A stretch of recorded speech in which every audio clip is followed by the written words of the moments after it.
இன்றைக்கி கிட்ஸோட favourite sushi தான் எப்படி பண்ணலான்னு பார்க்க போகிறோம். ரொம்ப ஈஸியாக வீட்லேயே லஞ்ச் பாக்ஸ்க்கு எப்படி பண்ணலான்னு பார்க்கலாம். அதுக்கு அவக்காடோ, குக்கும்பர், கேரட் மட்டும் கொஞ்சம் ஸ்லைஸ் பண்ணி எடுத்துக்கிட்டேன். நம்ம ஸ்டீம்டு ரைஸ், நம்ம வீட்டில் இருக்கிற ரைஸை கூட யூஸ் பண்ணிக்கலாம். நல்லா மேஷ் பண்ணி எடுத்துக்கிட்டேன். ஸ்டிக்கி ரைஸ் இருந்துச்சுன்னா அது கூட யூஸ் பண்ணிக்கலாம்.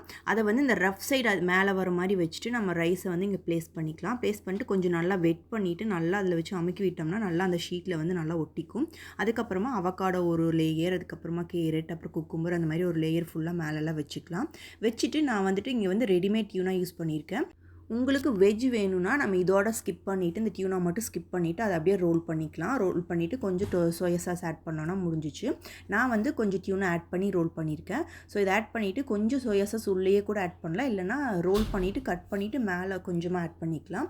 உள்ள சால்ட் பெப்பர் வேணுன்னா கூட நம்ம ஆட் பண்ணிக்கலாம், நம்ம டேஸ்ட்டுக்கு தகுந்த மாதிரி. அவ்வளோதான். ரோல் பண்ணிவிட்டு லாஸ்ட்டில் அந்த கார்னரில் லைட்டாக தண்ணி அப்ளை பண்ணி ஒட்டினோன்னா ஒட்டிக்கும். இதை எந்த சைஸ் வேணுமோ அந்த சைஸ் கட் பண்ணி எடுத்தோன்னா நம்மளோட சூஷி ரோல் ரெடி.